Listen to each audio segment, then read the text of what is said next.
¿Cuándo y por qué surge Boom Palace Records?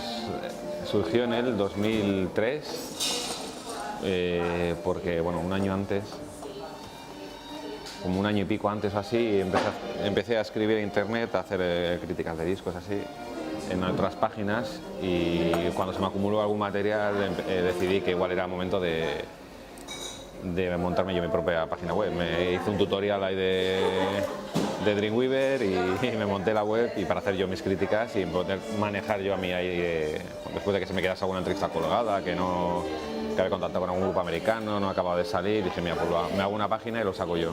Y a partir de ahí, cuando empezó a crecer y ya hizo un año más o menos, pues quería hacer algo de aniversario, alguna celebración y pensé en hacer un disco, pues un disco casero, más o menos lo que vienen a ser ahora los discos de Boom Palace, algo todo como muy artesanal. Y empecé a contactar con grupos, con muchos de los que había contactado igual por entrevistas o que conocía del fanzine, con otros que directamente a la brava, grupos que me gustaban. Empecé a pedir temas diciéndoles que iba a ser un recopilatorio y tal, y la verdad es que la respuesta fue muy buena.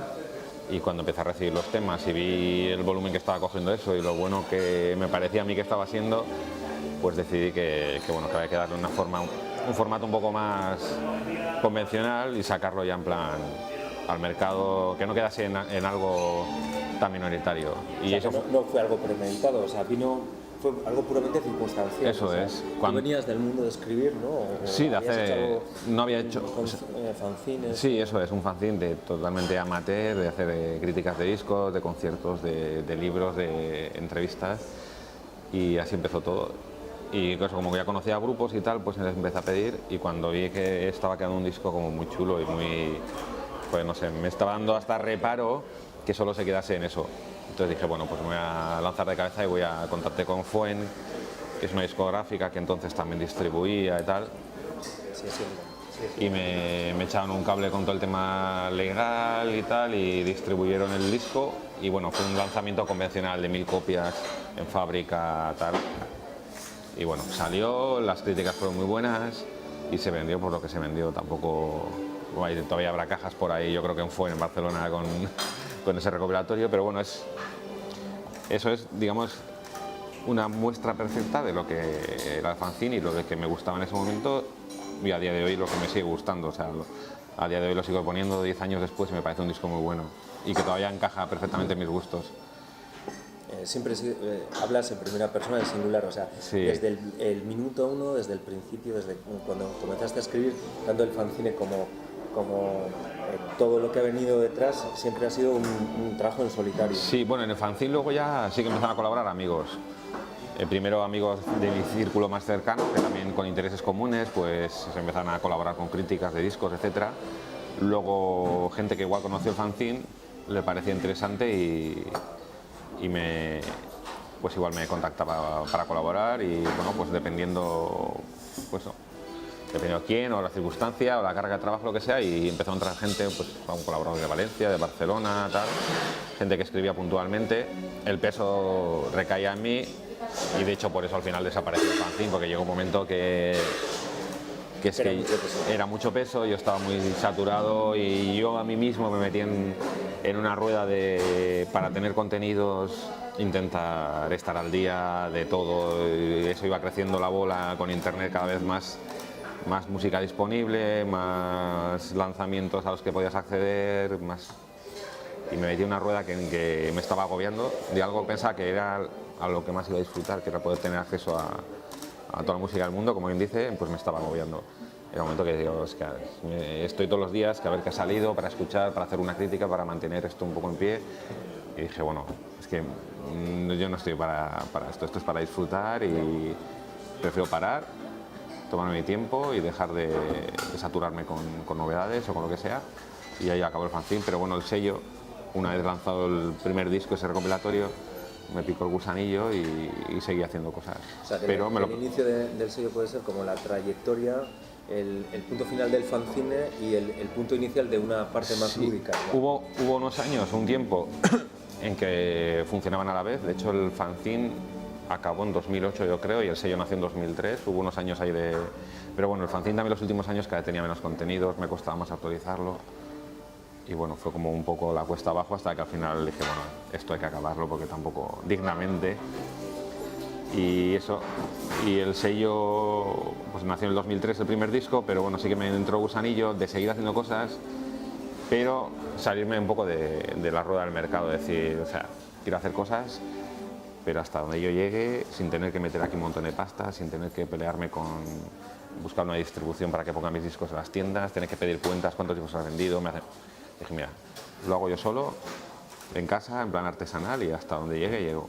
Y eso fue un poco el giro de timón, de decir, bueno, la primera referencia ha sido así, pero a partir de ahora funciona de otra manera. Entonces, en lo que estamos viendo en tu página web, el ebook ese que se puede descargar, ese es el resultado final, la recopilación puede ser del fanzine, eso es. Este año ha sido, bueno, es que como era el 10º aniversario del sello y así, digo, bueno, pues voy a empezar a hacer alguna cosa. Y tenía la web, siempre está por ahí colgada, porque cuelga del dominio del sello, entonces bueno, ahí sigue todavía disponible la web, y yo tenía los archivos, y alguna vez, pues por lo que sea, acababa por algún texto, o alguien me recordaba algún texto, alguna crítica, tal, y decía, pues voy a juntarlo, un poco por mí, por tenerlo todo en un... Yo es que ahora, como leo mucho en ebook y me he aficionado mucho y me parece algo muy útil, yo pues mira, pues tener un formato para el ebook, que ahora cada vez lo utiliza más gente, y también pues para la gente que ha colaborado y que ha escrito sus textos para el fanzine, pues para que lo tenga ahí un poco como recuerdo también, ¿no?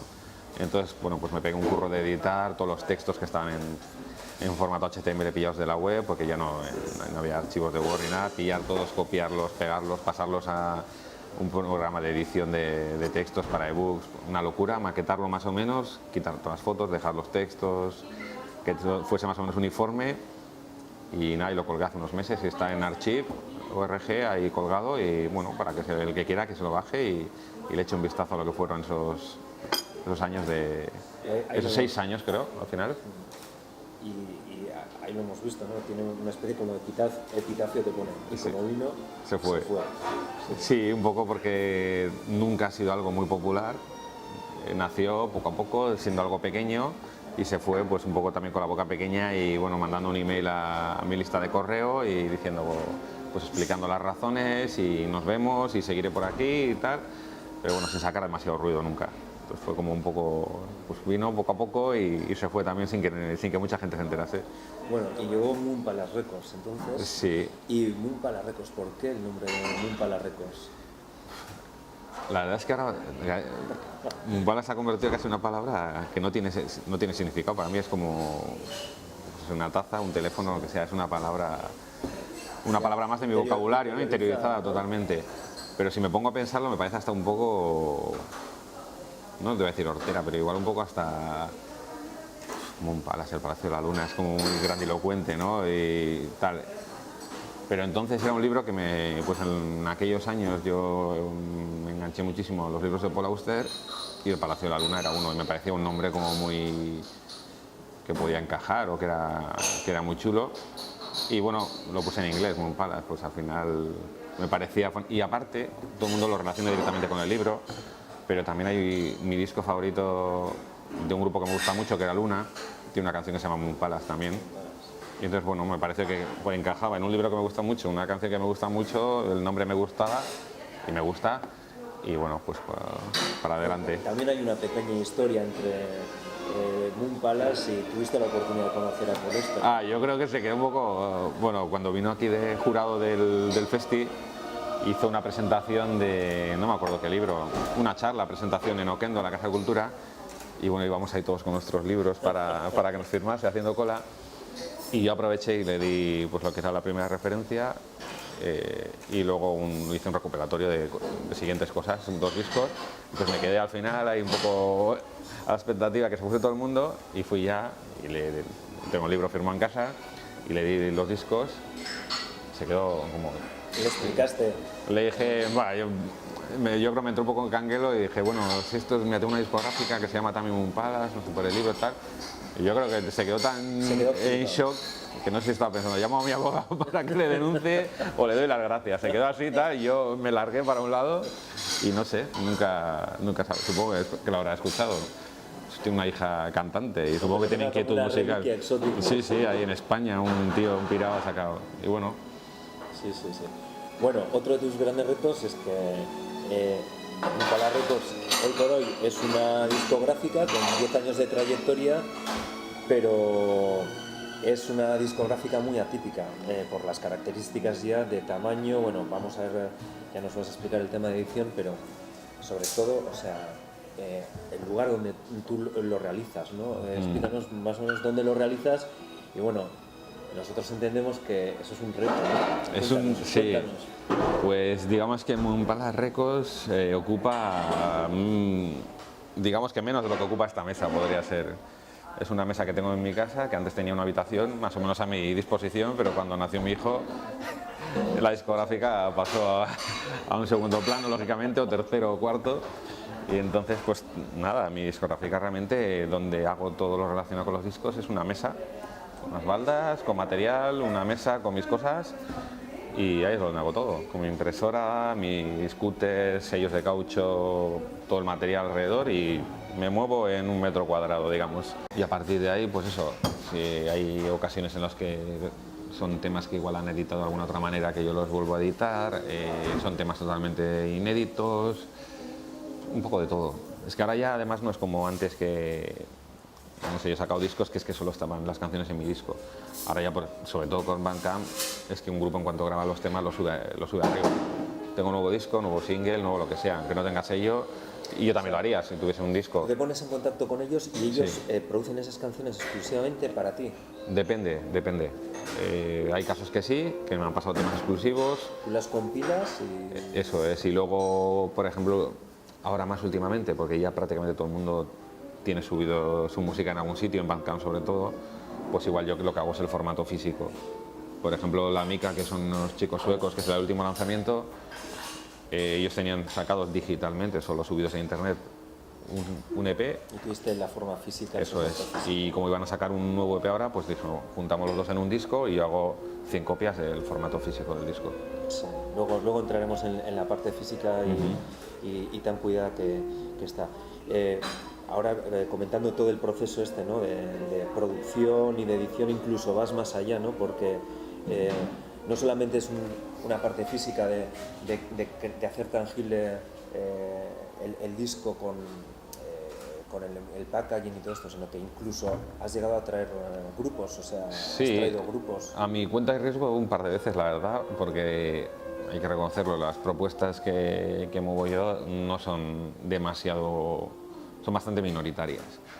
Entonces, yo no me dedico a montar conciertos y las pocas veces que he montado algo, es que la respuesta es bastante complicado, para que engañarnos. Entonces, casi todas las veces que algún artista mío ha venido por aquí, pues es por apoyo de, por ejemplo, Allí Música, que en sus programaciones de Donosti Cluba, pues siempre tienen algún hueco si yo pues les hago una propuesta, pues normalmente suelen meterla, o con algún otro promotor. O sea, al final ¿Tú les llevas igual vienen de gira y tú les llevas a un...? Sí, yo les hago una propuesta y mira, pues tengo este grupo que va a andar por España, si os parece bien, o va a venir, muchos han venido exclusivamente de cosas que han pasado de mi sello por aquí, han venido exclusivamente.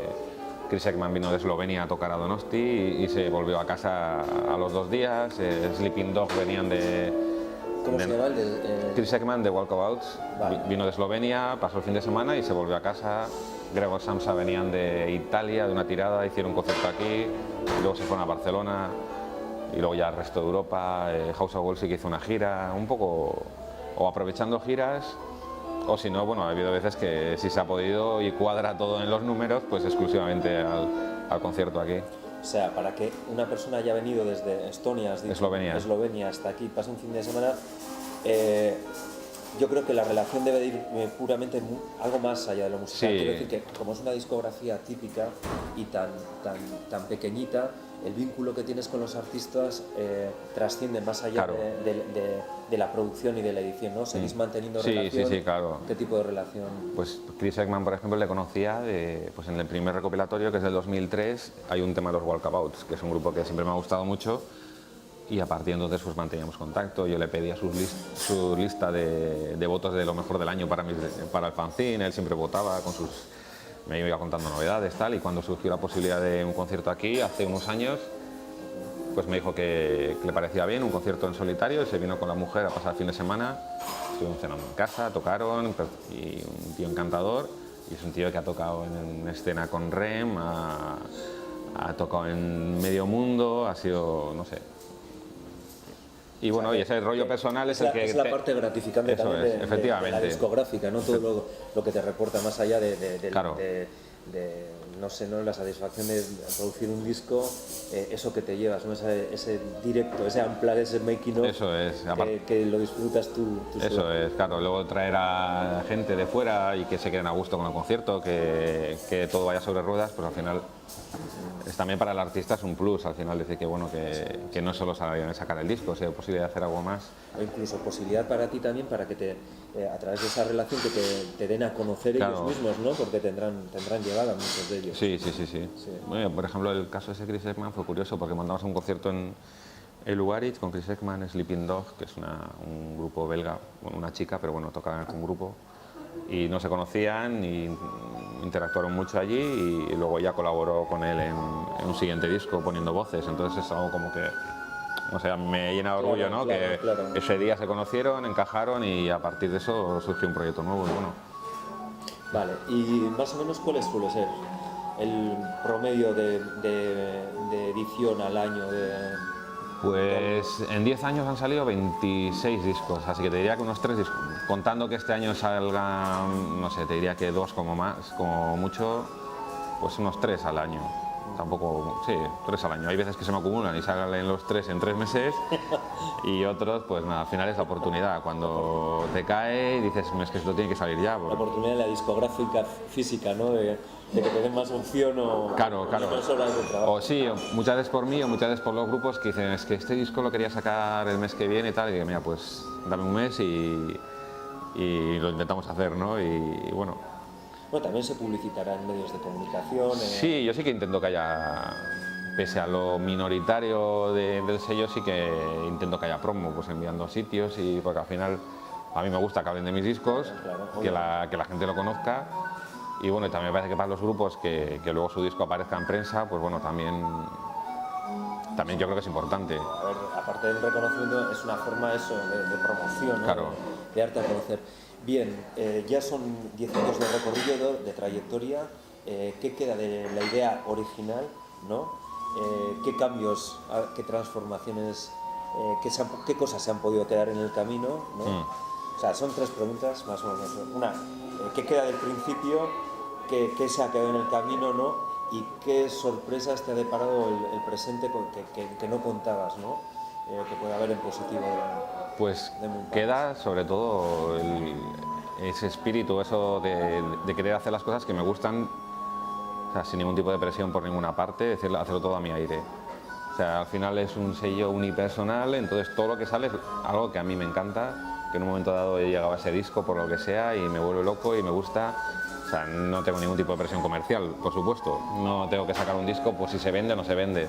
Si se venden 3, pues se venden 3, el siguiente ya se venderán 100. Al final está un poco el equilibrio ahí. Siempre 100, nunca más de 100. Ha habido algún caso, por ejemplo, de Sayoa, que es, al final por aquí sí que tiene bastante repercusión, entre comillas, pues sí que el lanzamiento no está numerado, o sea, harán los que haga falta, que igual se venden 101, no lo sé, pero bueno, en principio no van a ir numerados porque bueno, los anteriores discos sí que ha tenido bastante movimiento. Había una cosa que ha habido que reeditar, igual por temas de una gira, que justo se acaban, salen conciertos, un par de cosas. No, la norma es que haya 100 discos, 100 discos numerados y eso. Tú te iniciaste, por lo que estás comentando, a nivel de un soporte pues, digital, un entorno digital de contactos y tal, ¿no? Supongo que en este proceso de tiempo se han incorporado las redes sociales. ¿En qué medida te han ayudado? Si las utilizas, si ves que te sirven, si son útiles. Pues las utilizo bastante poco, la verdad. O sea, a nivel personal sí que podría utilizar algo más, con Twitter así por ejemplo, pero a nivel de sello abrí un Twitter un poco para propaganda, como quien dice. Hice un Facebook, que no tengo yo ni Facebook personal, pero al final todo el mundo me daba tanto el coñazo con que tenía que hacer un Facebook del sello. Lo hice, ahí está, y bueno, voy poniendo actualizaciones, todo lo que va saliendo. Y yo no sé lo que aporta eso. aporta, que seguramente igual sí que hay gente que de otra manera no lo conocía y no sé cómo funciona muy bien esto, pero a través de alguien ha llegado y bueno, supongo, yo ahí veo nombres que no me suenan de nada también, porque al final vendiendo tan pocos discos muchas veces el contacto es tal que cuando te llega un pedido sabes más o menos quién es gente que habitual, comprador habitual de discos, hay como clientes muy fijos. Fijos, fieles. Eso es. Entonces, bueno, con el Facebook, pues sí, hay gente apuntada que le da el me gusta, que luego no sé realmente qué seguimiento hacen de lo que luego voy colgando yo, vamos.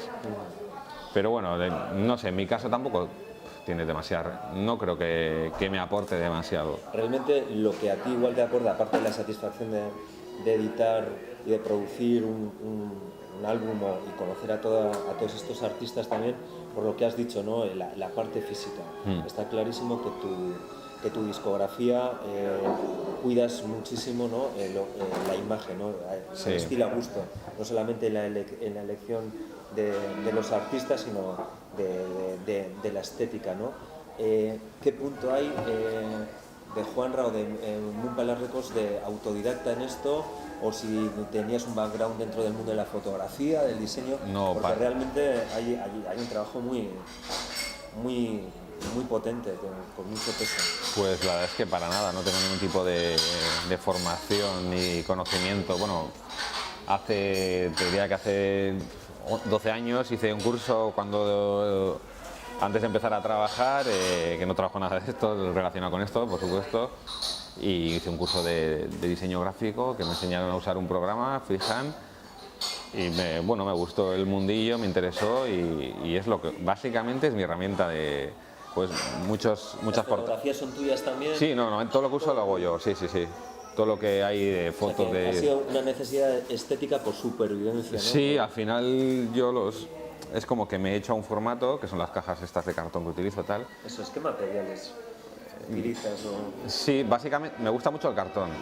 Me gusta mucho el rollo reciclado, el tacto, me gusta mucho. Pero claro, también al final llevo tiempo usándolo, entonces más o menos voy viendo qué es lo que A ver, en un cartón no puedes imprimir como podrías imprimir en un papel. Al final, pues eso me lleva a usar otro tipo de técnicas. Pues poco a poco me voy... Técnicas como igual en los sellos, me gustan mucho los sellos de caucho. ¿Los haces tú o...? Yo hago los diseños y luego, me los hacen en imprenta, claro. Yo no soy capaz de esos diseños tan... Pero llegas a unos puntos que igual, por eso... No. Yo hago todos los diseños por ordenador y luego se lo mando a una imprenta y me mandan los sellos. Y eso todo pues eso. A partir de ahí, pues cuando me ha hecho falta alguna cosa de manipulación de fotos, pues tengo mis conocimientos de Photoshop muy básicos. Y bueno, Google también ayuda mucho a veces. ¿Cómo hago para tal? Y ahí tienes la respuesta para aprender a hacer ese paso en concreto, ¿no? Pero bueno, no, realmente no tengo conocimientos de diseño. Me gusta mucho, me gustan las cosas bonitas. Al final supongo que tengo un gusto marcado. Pues eso, estéticamente la belleza, lo bonito. Eso es. Bueno, pero haces Diana. Al final es una cuestión de supervivencia estética, ¿no? Eso es. Al final he encontrado el soporte que me encaja, que me gusta. Otra cosa que nos llama muchísimo la atención es el tema del logotipo, ¿no? Porque es un logotipo, a ver, a mí me recuerda, a mí personalmente, a estos cuadernos de bitácora de los navegantes de James Cook o algo así, cuando descubrían un animal exótico. Eso lo tenía, como no había fotos había que dibujarlo todo. Sí, eso es, había que imaginarlo, ¿no? Había que representarlo de alguna manera a la gente que no conocía ese animal y hay una especie de doble lectura entre ese logotipo, porque es un ave rara, es una imagen como muy decimonónica, casi de prensa o algo así. Sí. ¿No? Cuéntanos un poco. A ver, a mí, cuando empezó el sello no tenía logo, tenía un logo que era simplemente el texto Moon Palace con una tipografía muy como de máquina de escribir antigua. Y bueno, pues eso era un poco lo que utilizaba. Y la verdad es que no sé cuándo, es que soy muy malo para los detalles y para las fechas. Hay veces que luego me doy cuenta que se me olvida poner una referencia en un disco o cosas de estas. La verdad es que a ese nivel luego... Pero lo del... no sé cómo decidí que había que cambiar el logo o ponerle un logo. Y el dodo, que es el pájaro... Dodo. Eso es algo que le tengo mucha simpatía porque tengo un recuerdo de pequeño, me gusta mucho leer cómics, así. y hay unos cómics de un personaje que era Bermudillo, el genio del Atillo. Y era una especie de un enano, un genio que iba con su atillo y sacaba cosas, yo creo que sacaba cosas de ahí y tal. Y había un capítulo, uno de los cómics que iban al Polo Norte y encontraban un huevo del último dodo y encontraban otro dodo que les hacía compañía. Y a mí eso, no sé por qué se me quedó muy grabado y me gustó mucho esa imagen. Y cuando empecé a dar la vuelta, digo, joder, pues un dodo, aparte del rollo ese que tiene el dodo, esa fama de tonto, de ser un animal un poco torpe, decían que era muy torpe y bueno, al final se los comían o entre los animales que llevaron a Mauricio y la gente, por lo poco que he leído o lo que he leído, era un animal que no podía volar, que era muy torpe y al final se los acabaron comiendo. Incluso si ves la película esta Ice Age, no sé en cuál de ellas, pero también se ve como se mueren todos porque son muy tontos, vamos, muy torpes. Y me hacía mucha gracia eso de decir, bueno, es un animal que ya no existe. Es muy contradictorio porque representa igual la incapacidad de la supervivencia, pero realmente lo que es la discográfica es una auténtica superviviente, ¿no? Sí, pero es un poco torpe también y algún día también se acabará así como el dodo, que se acordarán cuatro locos del se sello. Acabará, pero ya entra y ya lleva 10 años. Sí, eso es. Y no sé, es algo que me parecía como bastante gracioso y que podía encajar. Y la imagen es porque buscando imágenes de dodos, pues esa es una imagen muy... Si metes en Google el dodo, pues esa imagen está muy repetida. Estaba sacada de algún cuaderno de estos de viaje de quien sea. Y bueno, y esa es la imagen que uso. Bien. Vale, lo que no hemos hablado todavía es, bueno, hemos hablado de grupos y tal, pero de tus creencias musicales, de tu derivación musical, ¿hasta qué punto tiene influencia? Suponemos que bastante, ¿no? Sí. En la elección de tus discos y de tus álbumes.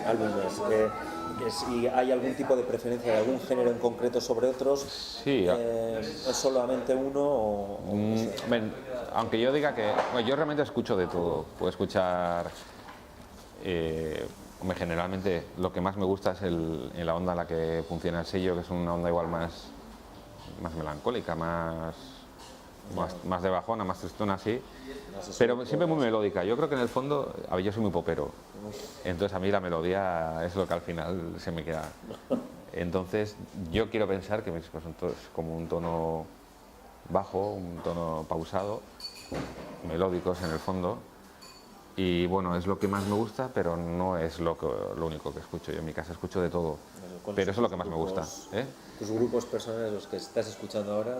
Ahora mismo, aparte de lo que saco yo, pues por ejemplo me gusta mucho Perfume Genius, estoy escuchando mucho ahora, me gustan The National, también me gustan mucho, Beach House, por ejemplo. Ya van dos. Sí. Y cosas bastante menos conocidas que igual acabas... ¿Se te ha pasado por la cabeza echarle los tejos a uno de estos, de los grandes, por ejemplo, un Beach House? No, pues es imposible, es inviable. O sea. Hombre, a ver, nada es imposible, ¿no? Pero... O sea, llevas 10 años, o sea, de trayectoria. Sí, ¿por qué no? lo que pasa que... A ver, a nada que un grupo tenga un cierto nivel, yo creo que ya entran por medio contratos con discográficas, no sé, ese tipo de cosas. Eso es. Entonces, yo no sé, me muevo a otro nivel, a nivel de gente que os ha autoeditado los discos o no tiene discográfica y entro yo ahí, ese tipo de cosas. Aspiramos, por supuesto, por pedir cualquier cosa. Hombre, yo también, la verdad es que cuando saqué la primera referencia eché flechas para todas partes y bueno, hay grupos como Walkabouts que llevan una carrera, no sé si en Sub Pop también y sacando discos toda la vida. Hay grupos como Forestas que llevaban en aquel momento igual 3 discos en una discográfica americana. Había cosas que no me corté ni un pelo y bueno, al final salió. Ahora igual estoy más cortado y me muevo más en otro... Es casi... Hombre, me gustaría, no, ¿por qué no? Sacar algo de Perfume Genius, que me encanta, pues por supuesto. Pero igual yo mismo me corto mucho, me parece muy complicado y bueno, y también me gusta esa labor un poco de dar a conocer grupos, ¿no? ¿Te sientes un poco aberrada en el sentido de discográfica?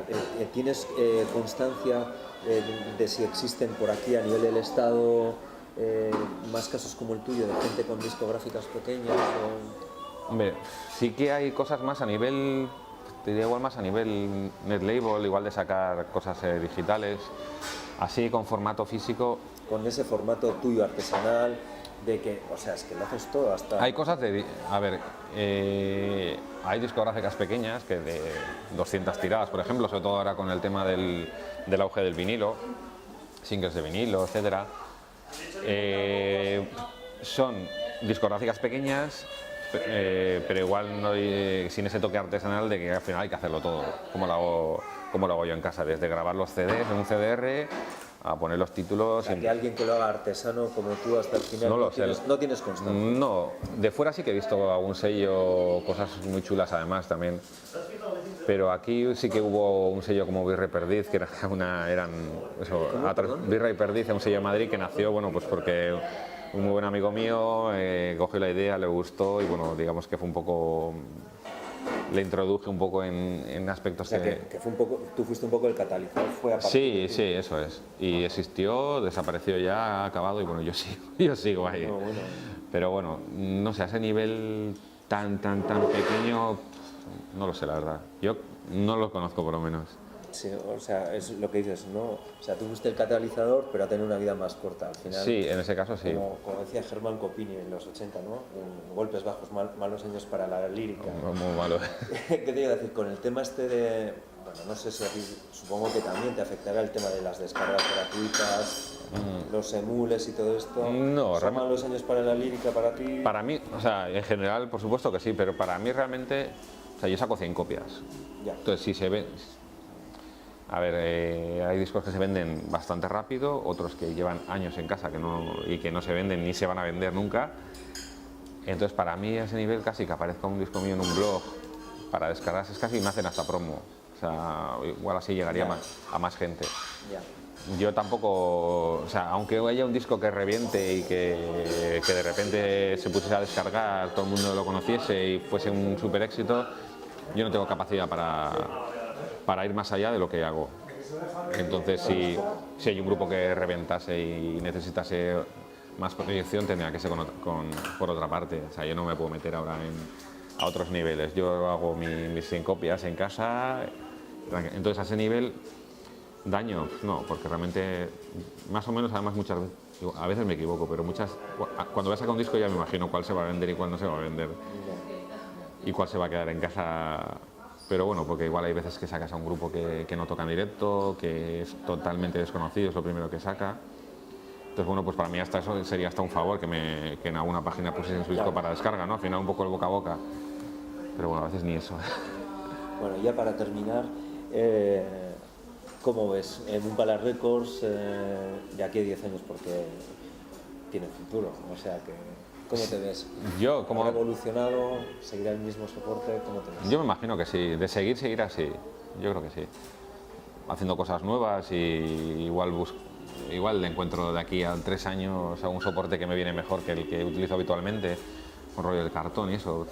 Pero a mí me gusta. Artesano, el manual, sí. Sí, o sea, sí. Lo tengo claro. Hay cosas que... Y el contacto directo con el artista. Sí, también. hay cosas que sí que al final he mandado a hacer alguna vez a imprenta, por ejemplo, pues porque son discos, por ejemplo, Sayoa, pues son discos que la matriosca que hice el anterior disco era algo que yo no podía hacer. Tenía la idea en la cabeza, sabía lo que quería hacer y fue arriesgarme a hacer 500 copias de ese disco porque yo pensaba que era algo que se podía mover y bueno, un poco a la brava. Y era un soporte que yo no podía hacer, que tenía la idea, sabía lo que quería, pero estaba claro que había que hacerlo en una imprenta. Ahora, por ejemplo, pues el insert que lleva el nuevo disco también es una especie de póster, tal, eso también había que hacerlo fuera. Hay contadas 2 o 3 cosas que he tenido que hacer fuera, pero todo lo hago en casa. Entonces, yo creo que seguirá así. Mientras tenga tiempo, espacio y siga con ganas, yo creo que seguirá la misma onda. No me veo con grandes cambios de aquí a 10 años. Bueno, pero genial, por lo menos a ver si lo podemos disfrutar. Pues he dicho la última pregunta, pero antes has dicho que en Bandcamp no se vendían tus discos. en tu página web tampoco. No, sí, en la web se lo que no se venden son... ¿Dónde más se venden tus No se discos? vende el disco en formato digital, o sea, bajarte una canción de MP3 por $1, como en Vale, iTunes, vale, etcétera. pero se puede hacer el pedido Eso a través es. de tu web. Eso es, en ¿Y la en web. algún otro sitio se puede Pues comprar? en 2 tiendas físicas, una en Irún, que es Bloody Mary, y otra en Bilbao, que es Power Records. Vale, vale. Y tengo esos 2 sitios que es... En Madrid no. No, En Barcelona tampoco. en Madrid hubo un tiempo que es una tienda pequeñita, Bank se llamaba, y sí que estaban mis discos a través de un amigo y así, pero tampoco me interesa tenerlos distribuidos porque realmente son 100 copias. Ya, ya. Llega un momento que por lo que sea se empieza a vender, me hacen falta copias, tengo que andar, oye, ¿me puedes devolver? Me pasa ahora que tengo que llamar a Vladimir, oye, por favor, esos 3 discos que tienes me hacen falta, que se me acaban, que no sé qué tal. Entonces tenerlos ya más distribuidos para mí es demasiado... Ya. Igual es, Demasiado lío, lo tengo ahí localizados, contrato personal, que voy yo, mando a alguien a la tienda, voy a Power, también quedo con ellos, les paso los discos y bueno, sé que los van a mimar, ¿no? O sea, al final son cosas que a ellos les interesa tener en la tienda, aunque sepan que son ventas muy minoritarias.